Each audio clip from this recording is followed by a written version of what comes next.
you have buildings where people have paid millions of dollars for condos and co-ops that have windows falling out, water leaking in, sewage going the wrong way.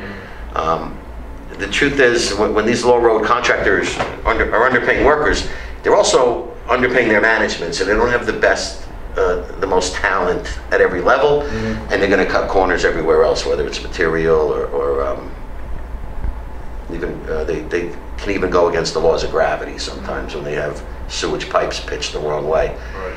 Now, for us to compete against that, when you're using a union building trades worker, there's a lot of value attached. Yes, we make more money than them, but you can watch the speed of the production, how fast the building goes up. I've watched similar buildings in a similar area where the union project is done and open in 8 months, and the non-union project's going up in 3 years. I'm not an expert on finance and economics, but I don't understand how you can lose more than 2 years of rent while you're still paying a bank note on your construction loan. The person who uses us wants to get in his building right away. He wants to start collecting rent, and he knows when he hires us, it's finished, it's done. The C of O comes quickly, there's no outstanding issues, and for some reason people tend to not look long range, and they might look at I'm going to pay a union worker whatever it is, $35 an hour, or I could pay this guy $10 in cash. So in the short term that might sound better, but if you look at the bigger picture, the construction unions bring value to the table beyond just the construction. We can help in your permitting process and the zoning issues, the political hurdles that a developer has to go through. He has access to a pretty strong political operation among all the building trades.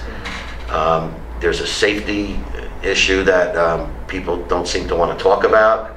On a non-union site, when a person gets hurt, a worker gets hurt, there's very often an attitude like, well, there's a Mexican, it's not like it was a person, I didn't kill anybody, and he'll sort of disappear from any kind of paperwork, which should be appalling to anybody. Going to work and trying to feed your family is not a good enough reason to die. The other thing that you'll see on a union project is there's a percentage of young people in there that are learning their trade. Every single building trade has an apprenticeship program, and it's always jointly administered between the contractor and the union. Right. Both groups have a stake in the future. The contractor needs to be developing his future workforce like a farm team, and the unions obviously constantly need to bring younger members in, as this is a difficult business to work in as you get older. This is something you won't see any investment in on the non-union site. They really just pick people up for the day, and they're happy with that. Jack, you mentioned about these contractors that you said that decide whether or not they want to pay somebody $35 an hour, but who's well-trained, versus somebody $10 an hour because they're only thinking short-term. But what about that contractor, though? If he doesn't, that the owners of that contractor, aren't they worried about that if they gain a reputation where they're employing workers that are not doing the best quality work? Don't they fear that they won't be able to get future work in the city? You would think that, absolutely. But contractors like this, there is no equity in the name of their company. A good union contractor, let's take a painting contractor for example, has steady customers.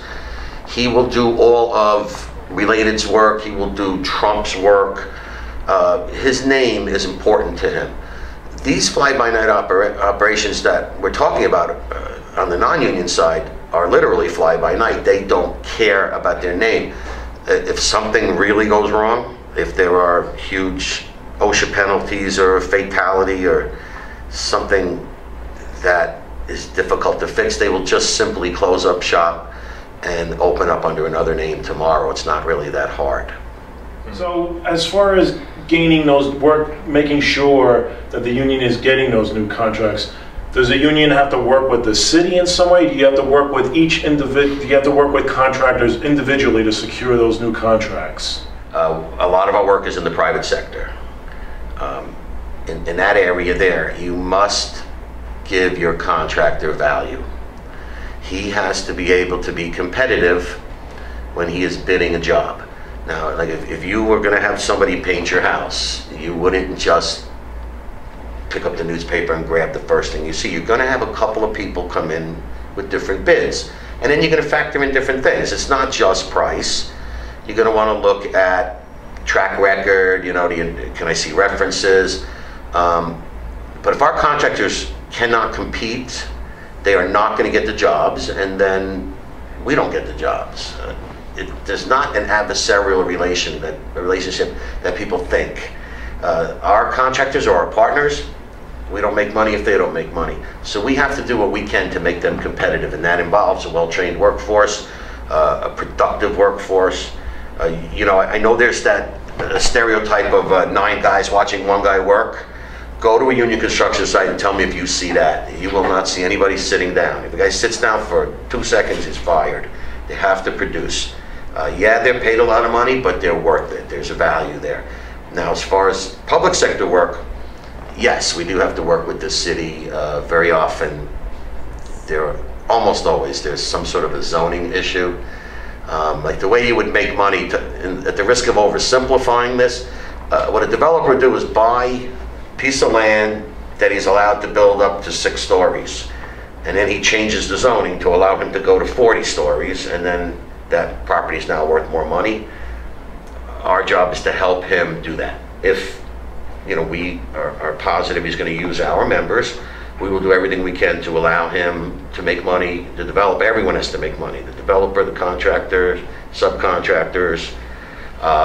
We do a lot of work with the community boards and the city council and the mayor's office to help expedite this process of developing a piece of property.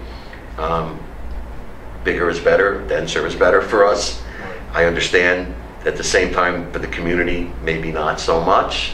And it's quite an interesting dance to watch with you know, if it was up to me, every building in this city would be 100 stories and up. If it was up to the community boards, there would be log cabins and teepees on every block.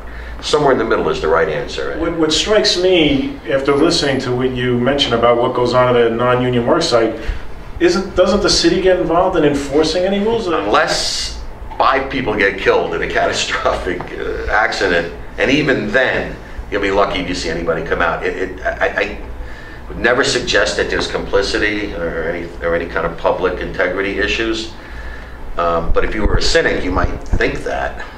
It just doesn't seem like people have time or the inclination to go and check the bad sites. And I don't know, I'm wondering, maybe is it worth it? Because if you pile it on, you know, all kinds of fines, the guy's just going to go out of business. It might not even be worth your time checking it. But I agree. It's just amazing. It's amazing how many people are not looking at what's going on. And you know, we put together beautiful cases wrapped in a bowl, gift wrapping on it, and bring it to the district attorney's office, and you know, for the most part, they laugh at us, you know, because we're the unions, and we're supposed to be the bad guys. We're not. We're the good guys here. We're trying to protect the public, protect the buyer, whoever's going to be buying that apartment later. But it is amazing how the lack of interest in enforcing the rules. Can you give us one specific example of where you are trying to protect consumers and buyers, and yet law enforcement did not take notice of that? It's a long story, and I can talk about it because the particular district attorney is no longer in office. But there was a contract, and you could tell by the price. South Street Viaduct, where the FDR Drive goes over where the old fish market was. Just by the price, you could tell. It was about 1/3 of what it should have cost. So, you know, you go up to Albany, and you talk to the DOT, and you tell them, at this price, this guy is going to either compromise the environmental protections, he's going to underpay the workers, he's going to somehow cheat on the quality of the project, or somebody's going to get hurt bad. You know, my guess is he's probably going to cheat the workers.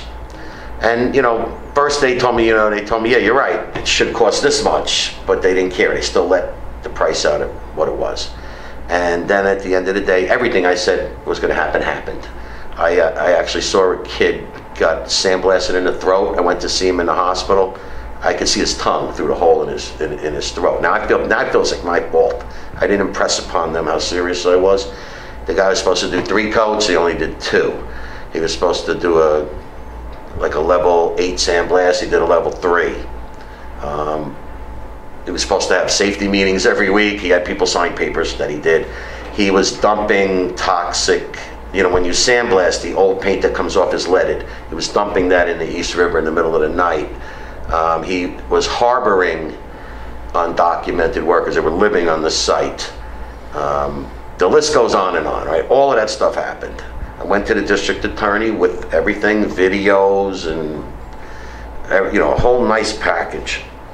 And when I walked in, the guy made a joke like, hey, everybody come over here, this is something you never see. Here's a union guy walking in here with his hands in front of him. I'm like, all right, that's pretty funny, I get it, you know, but I'm not kidding. This guy here is gonna kill somebody, and he's definitely gonna screw up your river and the air and everything around it. But at the end of the day, they assigned a guy, you know, I mean, like Rocky and Bullwinkle, the guy with the newspaper with the little holes cut out for his eyes, sitting in his car watching. And at the end of the day, the guy was allowed to plead guilty to 2 corporate misdemeanors, and he's back working again, you know, and doing the same kind of stuff. Nobody cares. Now, you know, there's an on-site inspector there representing the interest of the state who is paying for this job. He's supposed to make sure state gets what they paid for. You paid for 3 coats of paint, you get 3 coats of paint. I don't want to suggest that, you know, the guy was less than ethical, I don't know, but there's somehow or another, this guy watched him skip a coat of paint, hardly sandblast, surface preparation, all of that.